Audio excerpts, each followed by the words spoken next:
Commander Lisa Bennett rubbed her tired eyes and took another sip of her bitter coffee. The night shift at Outpost Sigma 9 was always quiet, but she preferred it that way. The small monitoring station floated at the edge of explored space, marking the border of the Galactic Empire. After 10 years of service at various outposts, Lisa had learned that boring meant safe. The command center hummed with the soft sounds of machines and the occasional whisper from the 6 crew members on duty. Screens covered the walls, showing star maps, sensor readings, and communication channels. Everything was normal, just as it had been for the past 3 years of her posting year. "Commander," the urgent voice of Greg Hoffman, her scanning technician, broke the silence. "I'm picking up something strange." Lisa walked over to his station, her boots making soft sounds on the metal floor. "What kind of strange, Hoffman?" Greg pointed at his screen. A small blip moved across the display, leaving a trail of numbers that made no sense. "This object just appeared at the edge of our scanning range. It's moving fast, really fast." "Could be a comet or an asteroid," Lisa suggested. Greg shook his head. "No way. Look at these speed readings. It's moving at..." He paused, checking his calculations again. "At least 40% faster than our fastest ships. And the course is too straight for a natural object." Lisa felt a chill run down her spine. The Empire had ruled the known galaxy for over 800 years. Their technology was the most advanced in known space. Nothing should move faster than an Imperial battlecruiser.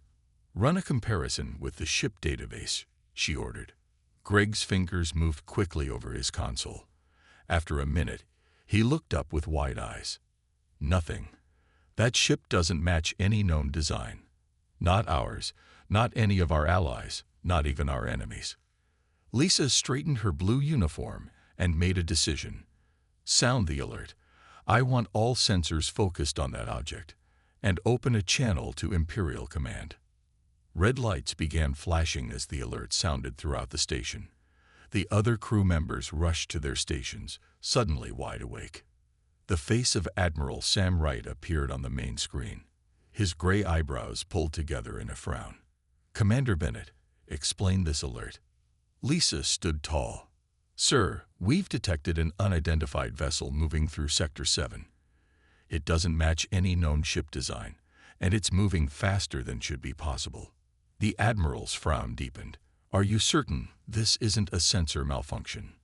"We're running diagnostics now, sir," Lisa replied. "But all systems appear to be working correctly."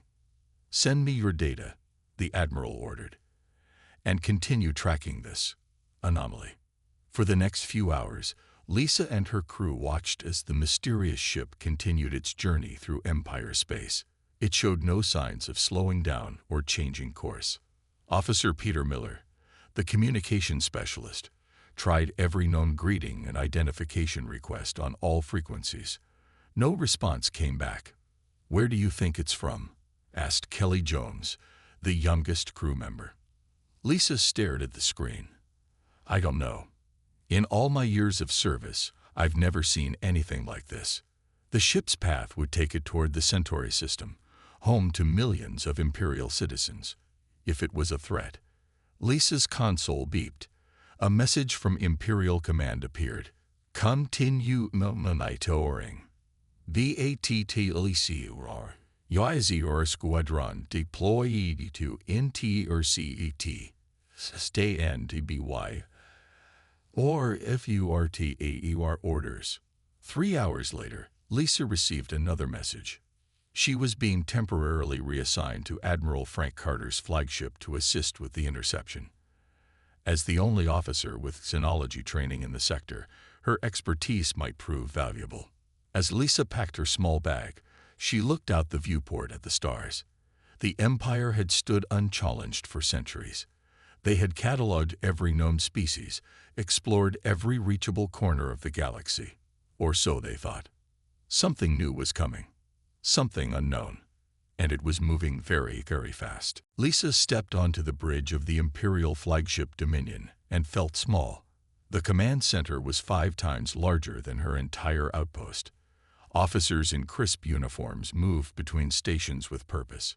Large view screens showed the stars outside and the position of the 3 Imperial battlecruisers traveling in formation. Admiral Frank Carter stood in the center of the bridge.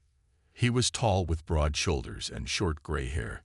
His uniform had many medals that showed his long service to the Empire. "Commander Bennett reporting as ordered, sir," Lisa said with a salute. The Admiral turned to look at her. His face was stern, but his eyes were kind. "At ease, Commander. I've read your report. Tell me what you think we're dealing with." Lisa took a deep breath. "The object maintains a steady course. It shows no reaction to our scanning beams. That suggests it might be automated, or its crew doesn't use the same communication methods we do. Or they're ignoring us," said a man walking toward them. He wore the black uniform of Imperial Intelligence. "Officer Brandon Walsh, Commander. Some of us believe this could be a test of our defenses." Admiral Carter frowned. "Let's not jump to conclusions. The first contact protocols exist for a reason." Lisa was surprised. The Empire's first contact protocols hadn't been used in over 300 years. All intelligent species in the known galaxy have been part of the Empire for generations. "Sir," called out a sensor officer, "the vessel is changing speed." Everyone turned to look at the main screen. The mysterious ship was slowing down. "It's dropping out of its high-velocity state," Lisa said. "It may be preparing to stop." The Admiral nodded. "Open a channel on all frequencies. Broadcast the greeting message in all known languages." The communication officer worked at her station. "Sending now, sir." Minutes passed with no response. The 3 Imperial battlecruisers continued their approach. The unknown ship had now come to a complete stop near a gas giant planet in a previously unexplored solar system. "We're within visual range," announced the sensor officer. "On screen," ordered the Admiral. The main screen changed to show the mystery ship. It was smaller than the Imperial vessels, with a sleek design. The hull was white with blue markings. Strange symbols were painted on its side. "Can anyone read that writing?" the Admiral asked. Lisa stepped closer to the screen. "It's not in any Imperial language, sir." Officer Walsh pointed at the screen. "Look, those could be identification markings. It says, U.S. Intrepid." The communication officer suddenly straightened in her seat. "Sir, we're receiving a transmission. Audio and visual." "Put it through," the Admiral ordered. The screen changed again. A man with light brown skin appeared. He wore a dark blue uniform with silver markings on the collar. Behind him, other people moved around what appeared to be a control room. "This is Captain Alan Shepard of the Earth vessel U.S. Intrepid," the man said in perfect standard language. "We come in peace and wish to establish diplomatic relations." A surprised murmur spread across the bridge. Lisa exchanged a look with the Admiral. "Earth? No such planet existed in Imperial records." "This is Admiral Frank Carter of the Galactic Imperial Fleet," the Admiral responded. "We have no record of your world or vessel. Please explain your presence in Imperial space." Captain Shepard looked surprised. "Galactic Empire. We were unaware this system was claimed by any civilization. We are on a test mission for our first faster-than-light drive. We're explorers from Earth, a planet about 20 light-years from this position." Walsh whispered to the Admiral.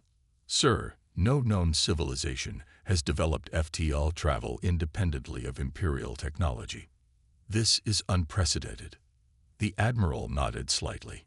"Captain Shepard, we would like to learn more about your people. Would you agree to a meeting between our ships?"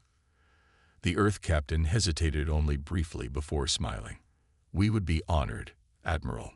This is why we ventured into space, to meet new civilizations." Lisa felt excitement building inside her. After centuries of known history, the Empire had encountered something truly new. As the xenology specialist, she would be part of this historic first contact.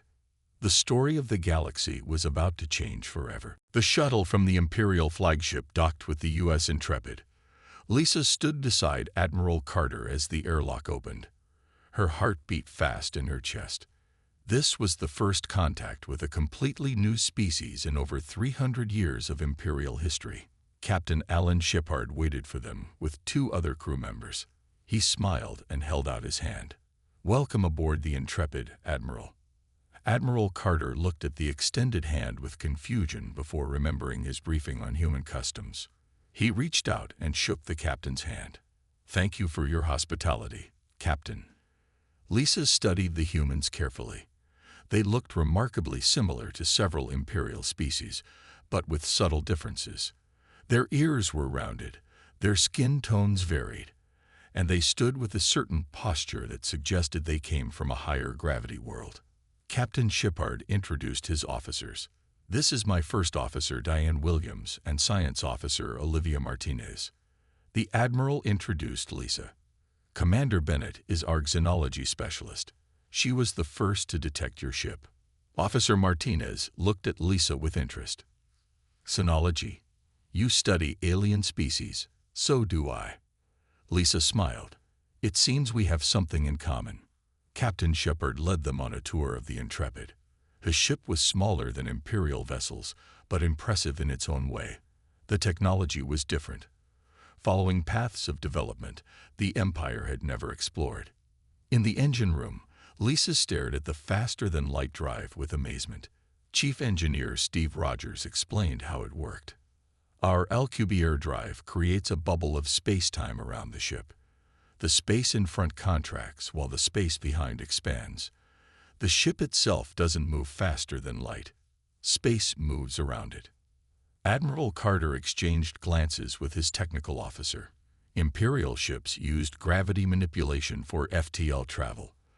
This approach was completely different. They continued to the mess hall for refreshments. The humans were friendly and eager to share information about Earth. They explained that humans had only achieved space travel within the last century. "We've explored several nearby star systems," Captain Shepard said, "but this is our first encounter with an interstellar civilization." "Your first," Admiral Carter repeated. "You developed faster-than-light travel without outside assistance." The captain nodded. "Yes. Is that unusual?" "Very," the Admiral said. "In our history, most species joined the Empire before developing such technology on their own." Lisa observed the humans carefully during the meeting. They seemed both excited and cautious. They asked many questions about the Empire, its size, its age, and how it functioned. Officer Martinez showed Lisa images of Earth on a small device. The planet was beautiful, with blue oceans, green lands, and white clouds. It was more varied in its environments than most Imperial worlds. "You evolved on a high-gravity planet," Lisa noted. "That explains your physical resilience." Officer Martinez seemed surprised. "Earth has high gravity. We didn't know. It's just normal to us." After 2 hours, Admiral Carter prepared to return to his ship. "Captain Shepard, the Imperial Council will want to establish formal relations with Earth. Would you be willing to travel to the Centauri system to meet with our diplomatic team?" Captain Shepard conferred briefly with his officers before answering. "We would be honored, Admiral.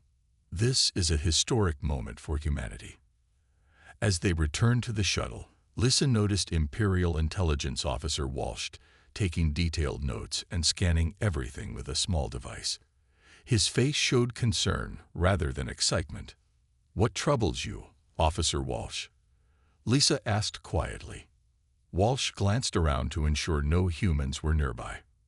"These humans developed independently, Commander. They have technology we don't understand. They're physically stronger than most Imperial species, and they seem very interested in our military capabilities." "They're explorers," Lisa argued. "Of course they're curious." Walsh shook his head slightly.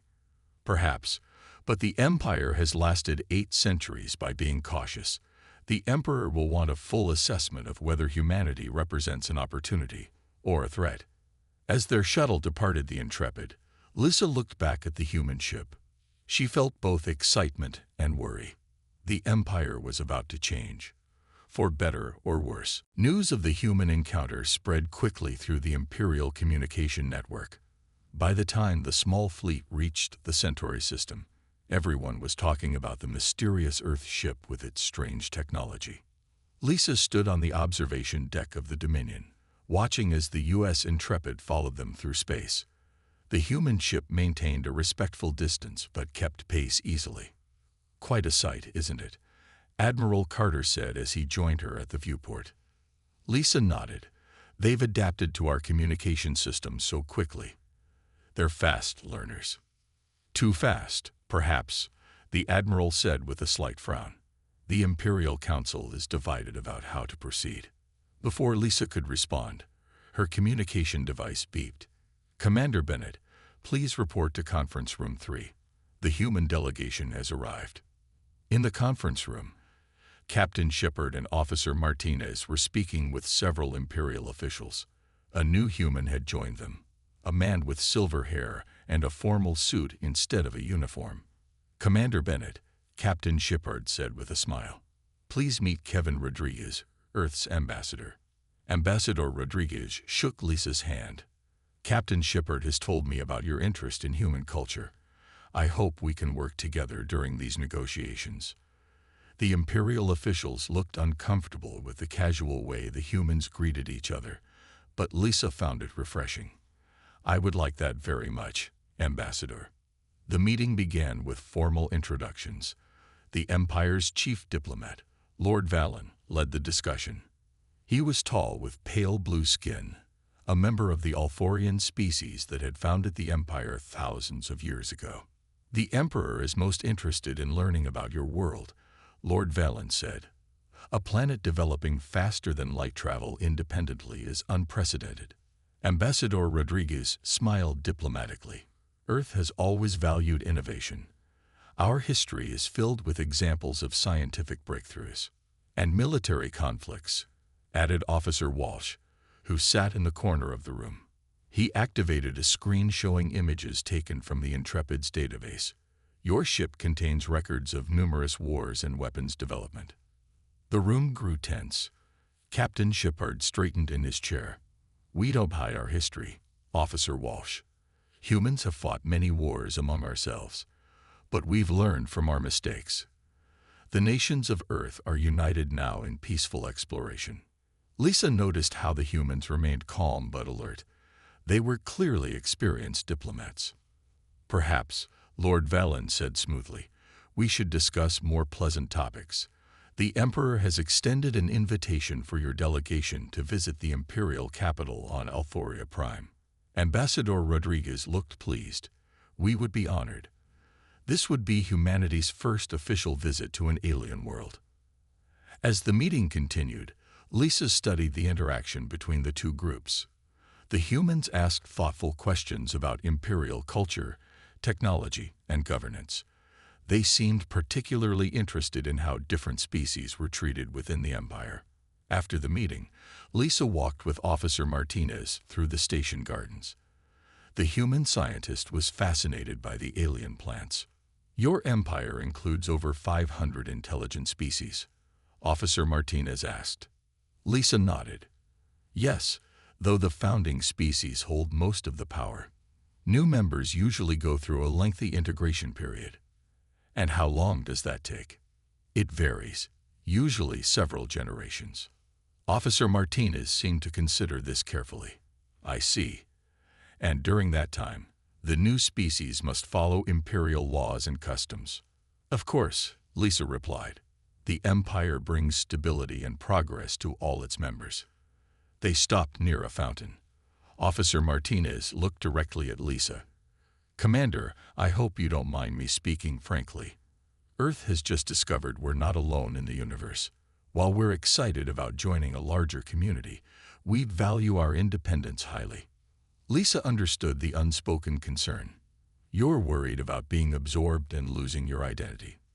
"Something like that," Martinez admitted. "Earth has many cultures, many ways of thinking. It's our strength." "I understand," Lisa said, and she did. For the first time, she saw the Empire through outsider eyes, not as the natural order of things, but as a massive controlling entity that might seem threatening to a newly discovered world. That night, Lisa received new orders. She was being promoted and assigned as the chief liaison to the human delegation. The Empire wanted someone the humans trusted, and the humans had specifically requested her.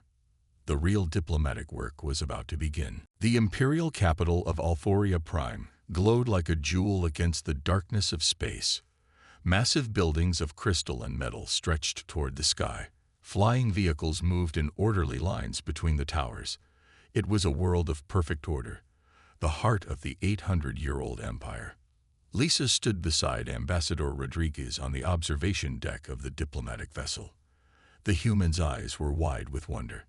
"It's beautiful," the ambassador said quietly. "Yes," Lisa agreed. "The capital has been carefully designed to showcase imperial achievement." Behind them, Captain Shepard and the rest of the human delegation were equally impressed. Their small group had spent the 2-week journey learning about imperial customs and protocol. Today they would meet Emperor Zalthuran himself. The landing was smooth. Imperial guards in shining armor stood at attention as the humans exited their ship. A tall official with golden skin stepped forward. "I am High Counselor Drell," he announced. "The Emperor welcomes Earth's representatives to Aloria Prime." The procession moved through wide streets, lined with curious citizens from dozens of different species. Some looked similar to humans, while others were completely different. Floating gas beings, reptilian creatures, and things that seemed more like plants than animals. The Imperial Palace was the largest building Lisa had ever seen. The main hall could hold thousands of people. The ceiling was so high it disappeared into shadows. Emperor Zalthuran sat on a throne of dark metal. He was ancient even by Althorian standards, over 300 years old. His blue skin had faded to almost white with age, but his eyes were sharp and alert.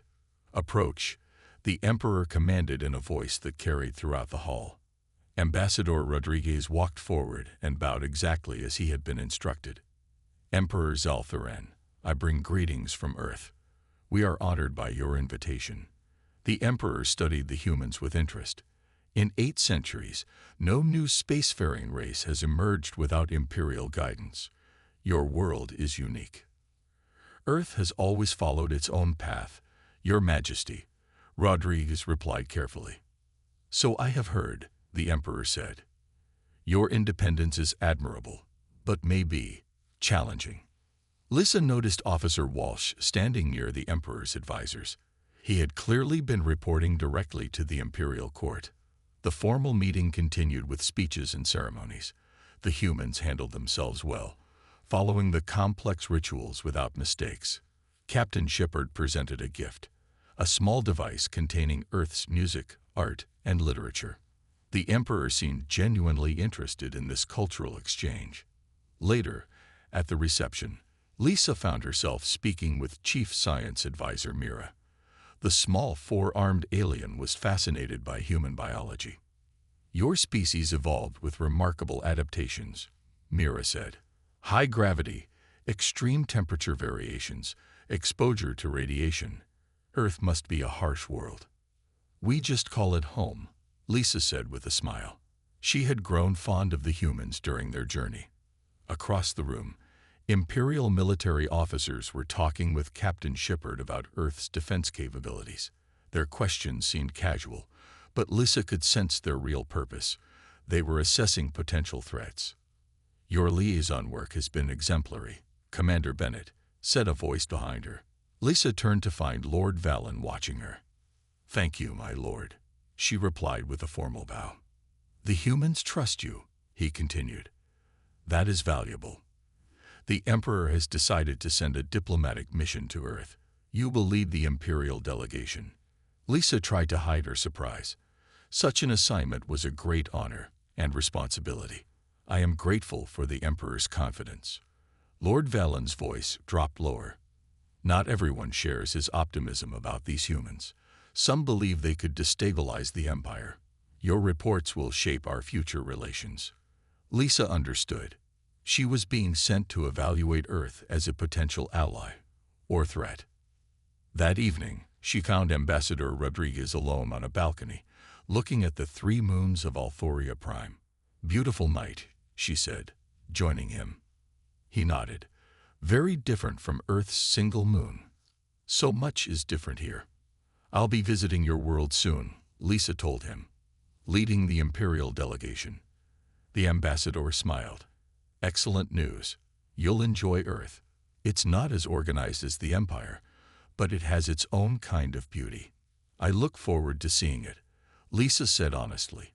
For the first time in her career, she was stepping into the unknown.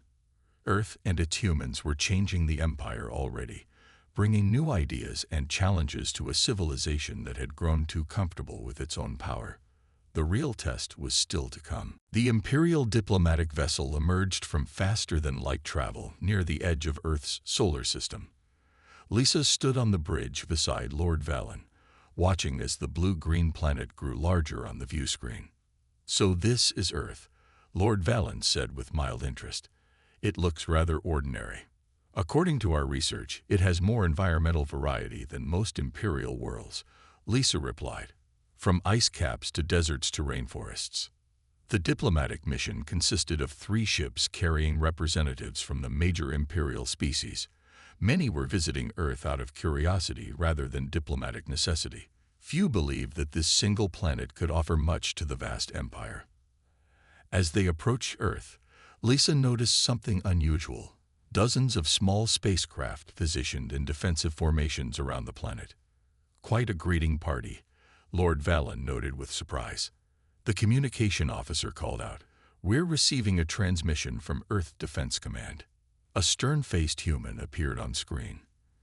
"Imperial vessels, this is General Nathan Harris of Earth Defense Command. Please maintain your current position while we verify your identity." Lord Valen frowned. They dare to question an Imperial diplomatic mission. Lisa stepped forward. "This is Commander Lisa Bennett of the Imperial Fleet. We are expected, General Harris." The general's expression softened slightly.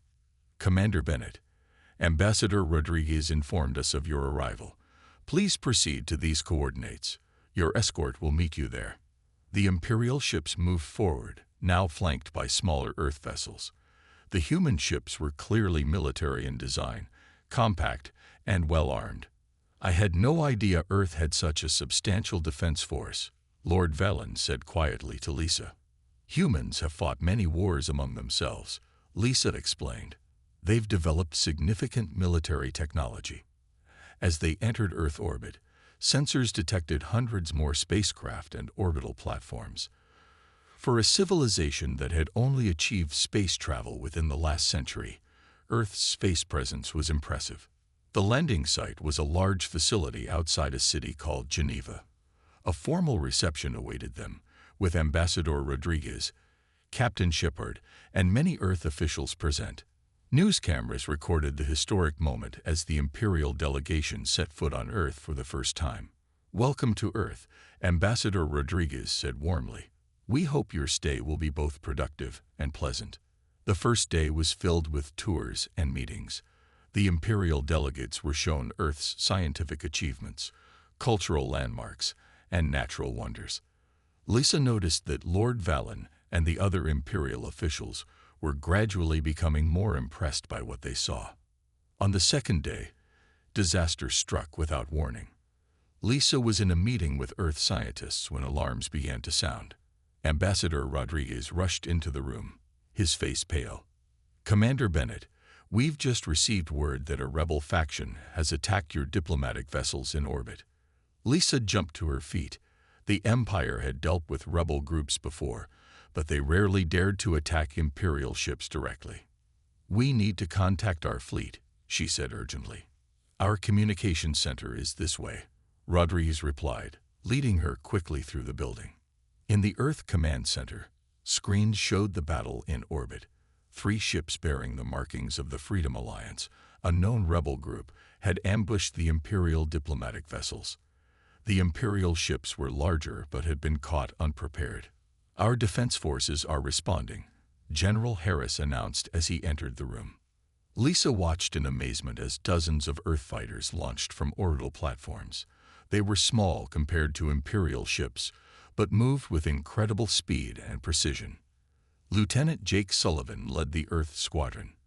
His voice came over the communication system as he coordinated the defense. Bogies at 2 o'clock. Delta Team, flank right. Alpha Team with me. We're going to protect the Imperial flagship. The Earth fighters executed complex maneuvers that Lisa had never seen before. They worked in tight formations, using the rebel ship's size against them. The rebels clearly hadn't expected such effective resistance from Earth forces. Lord Valen entered the command center and stood silently beside Lisa, watching the battle. His usual expression of superiority was replaced by genuine surprise. "These humans fight well," he admitted quietly. Within 20 minutes, the rebel attack had been repelled. 2 rebel ships retreated, while the third was disabled by Earth's defense forces. Lieutenant Sullivan's voice came through again. "Imperial flagship, this is Earth Squadron Leader Sullivan. Area secure. Do you require additional assistance?" The Imperial captain's reply sounded shaken. "Negative, Squadron Leader. We appreciate your timely intervention." Lisa looked at Lord Valen. The Imperial diplomat's face showed a new respect for Earth and its defenders. Ambassador Rodriguez stepped forward. "Please convey to the Emperor that Earth stands ready to assist the Empire against any threat. We hope this demonstrates our commitment to our new alliance." Lord Valen nodded slowly. "It does indeed, Ambassador. More than you know." The rebel attack changed everything. What had been planned as a simple diplomatic visit became the beginning of a true alliance between Earth and the Galactic Empire. In the weeks that followed, Imperial and Earth officials worked together closely. Lieutenant Jake Sullivan was honored by both Earth and Imperial leaders for his role in defending the diplomatic fleet. The young pilot seemed uncomfortable with the attention, but accepted it with grace. Lisa found herself working long hours with Ambassador Rodriguez to draft the formal alliance agreement. They often met in a conference room overlooking the blue waters of Lake Geneva. The Emperor was impressed by Earth's response to the attack. Lisa told the ambassador one evening as they reviewed documents. "He's offering technology sharing agreements that are usually reserved for full Imperial members." Rodriguez smiled. "And we're ready to share our innovations as well. Our scientists are already working with your engineers to study how our different FTL approaches might be combined." At a research facility outside the city, Earth scientist Paul Garrison and Imperial engineers examined the human Alcubierre drive. The combination of human theoretical physics and Imperial practical experience was proving powerful. "If we integrate your space-folding approach with our bubble technology," Paul explained, drawing diagrams on a large screen, "we might achieve speeds neither of our civilizations could reach alone." The Imperial chief engineer looked skeptical but interested. "The energy requirements would be enormous." "Not if we use your power crystal technology," Paul countered. "Our initial calculations suggest a 40% efficiency improvement." Lisa observed these sessions with growing excitement. The humans weren't just accepting Imperial knowledge. They were contributing their own unique perspective. Their history of working with limited resources had made them incredibly innovative. Not everyone welcomed this rapid progress. Officer Walsh remained suspicious of human intentions. During a private meeting with Lisa and Lord Valen, he voiced his concerns. "The humans are gaining access to our most advanced technology," Walsh argued. "Meanwhile, they maintain separate military forces and independent research programs. This is not how species traditionally join the Empire." Lord Valen nodded thoughtfully. "True, but perhaps traditional approaches need to be reconsidered. The rebel attack demonstrated weaknesses in our security. Human military tactics were quite effective." Lisa added, "Earth doesn't want to be absorbed. They want to be partners. That's something new for us." "Dangerously new," Walsh insisted. Despite these concerns, the alliance moved forward. On a sunny morning 3 months after the Imperial delegation's arrival, leaders from Earth and the Empire gathered for the formal signing ceremony. The event was broadcast across Earth and to all Imperial worlds. Emperor Zaltharin appeared via hologram, his ancient face solemn as he addressed the gathering. For 8 centuries, the Empire has brought peace and progress to the galaxy. Today, we welcome Earth not as a subject world, but as a valued ally. Their independent spirit and unique abilities will strengthen us all. Earth's president stood beside the hologram, looking small but dignified. Earth has always dreamed of reaching the stars. Now we join a community greater than ourselves, while maintaining our identity. Together, we will build a better future. As the documents were signed, Lissa noticed Paul Garrison and Lieutenant Sullivan talking quietly at the edge of the crowd. The scientist and the pilot had become unexpected friends despite their different backgrounds. Later, at the celebration, Lisa found herself standing with both of them on a balcony overlooking the city lights.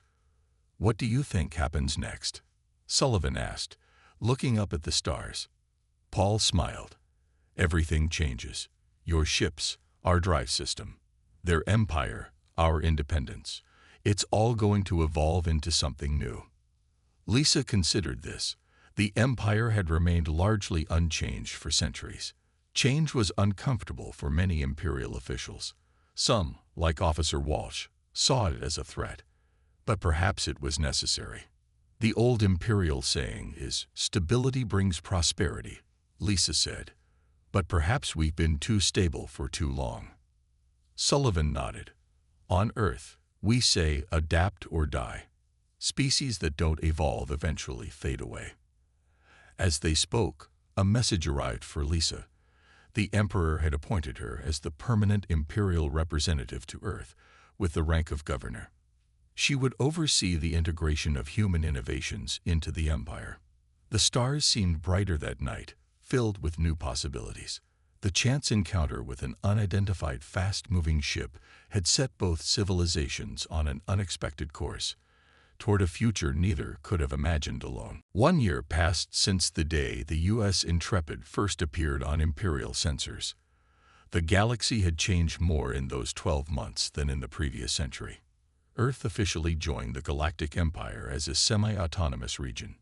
Unlike other worlds that had been fully absorbed into Imperial culture, Earth maintained its own government, military, and unique identity while contributing to the greater empire. Lisa sat in her office in the new Imperial Embassy in Geneva. As governor of Earth Sector, she oversaw the growing relationship between humans and the hundreds of species that made up the empire. Her view screen showed the latest reports from across the sector. Earth ships now traveled regular routes to nearby Imperial worlds. Human music, art, and food had become popular throughout the empire. Imperial citizens were fascinated by Earth culture, and many visited as tourists. A knock at her door interrupted her work. Paul Garrison entered, carrying a small device. "Governor Bennett, we've done it," he said with a broad smile. "The combined drive system works." Lisa stood up in excitement. "You're certain?" Paul nodded. The test ship reached speeds 30% faster than any previous Imperial or Earth vessel, and with better stability too. This was exactly the kind of breakthrough the Emperor had hoped for when he supported the unusual alliance with Earth. Human creativity combined with Imperial resources was proving to be a powerful combination. "The Emperor will be pleased," Lisa said. "This could revolutionize transportation throughout the Empire." Before Paul could respond, an urgent alert sounded. A communication officer appeared on Lisa's view screen. "Governor, we're receiving an emergency transmission from the edge of Imperial space. Admiral Carter requests your immediate attention." Admiral Frank Carter's face appeared on screen. He looked older than when Lisa had last seen him 6 months ago. "Governor Bennett, we have a situation. The Void Collective has returned." Lisa felt a chill run through her body. The Void Collective was an ancient enemy of the Empire, a mysterious civilization from beyond the galactic rim. They had attacked the Empire twice in its history, the last time over 300 years ago. "How bad is it?" she asked. "They've already taken 3 outer systems," the Admiral replied grimly. "Their technology has advanced. Our standard defenses are struggling." Lisa exchanged glances with Paul. The new drive system might help, and Earth's defense tactics proved effective against the rebels.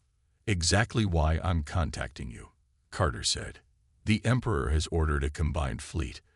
Lieutenant Sullivan, recently promoted to Captain Sullivan, will lead the Earth contingent. In the days that followed, ships from across the Empire gathered near the border of invaded space. For the first time, Earth vessels would fight alongside Imperial battlecruisers against a common enemy. The combined fleet was an impressive sight. Imperial dreadnoughts moved in formation with smaller, faster Earth ships. The Imperial vessels provided heavy firepower, while the Earth ships executed the quick, unpredictable maneuvers that had proven so effective. Admiral Carter commanded the overall fleet from his flagship. Captain Jake Sullivan led the Earth Squadron, his tactical brilliance now recognized throughout the Empire. The battle was fierce. The Void Collective ships were powerful and strange, using technology unlike anything seen before. But they hadn't expected to face the combination of Imperial might and human ingenuity. Captain Sullivan's voice echoed through the communication channels as his ships darted between the massive enemy vessels. Target their propulsion systems. Pattern Delta 3. Earth fighters moved in perfect coordination, striking weak points that Imperial sensors had identified. Meanwhile, Imperial battlecruisers provided covering fire with their powerful weapons. After 6 hours of intense fighting, the Void Collective began to retreat. Their forces had expected an easy victory against the Empire they remembered from centuries before. Instead, they found a revitalized civilization with new tactics and technology. 2 weeks later, Lisa attended the victory celebration on Aloria Prime. Emperor Zalthurin himself honored Captain Sullivan and Admiral Carter for their leadership. "This victory belongs to all who serve the Empire," the Emperor declared. "But it would not have been possible without the alliance between our ancient civilization and the young, vibrant world of Earth." As Lisa watched humans and various Imperial species celebrating together, she remembered the day when a strange, unidentified ship appeared on Imperial sensors. The Empire had feared the unknown, but embracing it had saved them all. What had started with "that ship's not in any records and it's moving fast" had ended with the beginning of a new golden age for the galaxy.